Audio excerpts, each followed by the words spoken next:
Well, Mr. Chairman, as in these hearings, I'm amazed. I continue to be just absolutely dumbfounded. First of all, I want to congratulate you and Senator Whitehouse. There is something going on here that I want to comment on very positively, and that is that I sense a sense of bipartisanship in this committee. I look at the members who are here.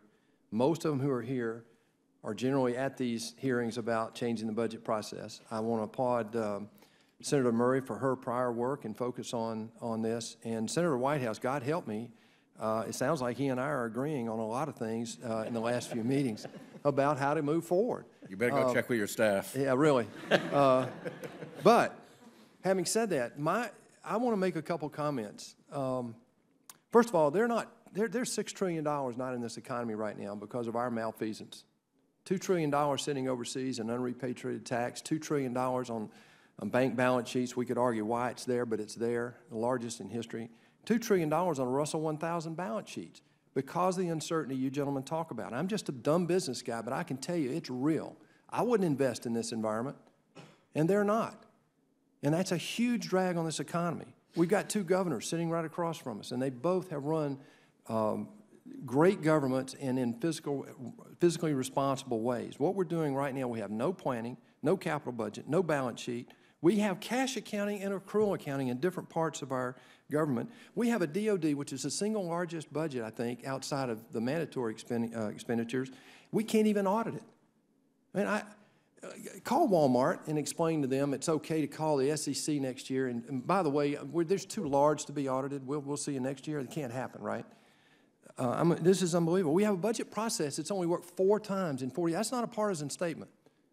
4 times in 40 years. I apologize, Dr. Ornstein. I know you were part of that. But honest to God, I've read every word of this a couple of times. I can't see how this could ever work. And it only worked 4 times in 40 years. It's time that we do I believe, a clean page approach to this. This is not about tweaking around the edges. This has a fundamental flaw, and that fundamental flaw is this. We have a budget resolution that requires 51 votes. Now, I got to tell you, both sides are guilty of doing this, and it's going to continue. It's not going to stop by somebody's good behavior. I think we have to change that from a budget resolution to a budget. So what happens is the majority crams down the throat of the minority every year a budget. Then we go to the authorization. When was the last time, Mr. Chairman, we authorized anything in this Senate? I can't remember. 13 years we haven't been able to get a State Department reauthorization. I know that fact. So then we push it to an appropriation. Why would a minority ever let the majority cram down an appropriation in its entirety when it can wait and get a CR and go into an omnibus conversation that Senator Whitehouse just perfectly described? Why would a minority ever do that? We didn't do it when we were minorities. The Democrats don't do it when they're in a minority. Look, Madison did a great job of protecting the minority. He did a great job. Here's one problem where we got to change that, in my opinion. And I couldn't disagree more with the idea that there are not severe consequences to the people in this room and the people in the United States Senate if we don't fund the government. This is not a budget process. It's a funding process. We get confused here this year thinking I've heard leaders of the Senate talk about we are in a budget process because of the appropriation process that we're about to start. That's not it. Budget authorization appropriation really doesn't work. It's the only institution I can find in the world that basically does those 3 steps in a discrete manner. We've looked.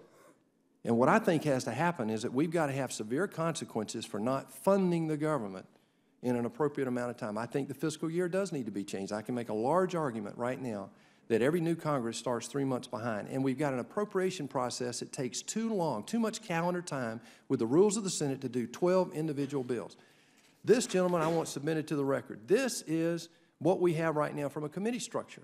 Now, it's been changed over the years, but we have about 16 authorizing committees that don't authorize, and we have 12 appropriation committees over here. And by the way, there are very few, I can't see but one, there's not one. There's not a one-to-one relationship between any funding committee and any authorizing committee, not one. Now, that's wrong. I mean, we got to start somewhere, and I really believe that what we have an opportunity to do right now, this year, because of what the chairman has said, Senator Murray related to it, Senator Whitehouse said it a week ago in another hearing, he repeated it today. I think we need to have a nonpartisan conversation about a party-neutral process to fund the United States government. I see head shaking. I know you try to do that, but the thing that breaks down here is that we want to put issues on it like spending caps. I agree, we need to have that debate. We need to have things about discretionary spending. I agree 100%. There are programs we've got to protect. We've got to get mandatory into the conversation. How can we call ourselves funding the government if we don't talk about every dollar that the federal government spends? So these are fundamental guiding principles that I believe we can find commonality if we keep the party partisanship out of here.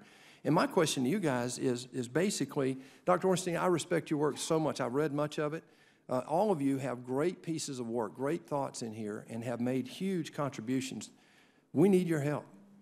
You don't have time to answer this question, but I'd love to have you respond to this question in writing. Is give us a one-pager of your priorities, of a clean page approach that could help us as a, you know we're going to have partisanship here. There's no way to get around that. We're going to have a majority. We're going to have a minority. You're going to have all the human frailties. But sooner or later, we've got to have a process where we can fund the government. I apologize. I really had some really good questions, but this is the one I'd love for you to respond to, is how would you approach a clean page approach? And I'd love to have that in, for the record. Thank you. Sorry, Mr. Chairman. Thank you. And we will allow you to submit your other questions as well, or to stay around. Thank you, for sir. I another round. appreciate it.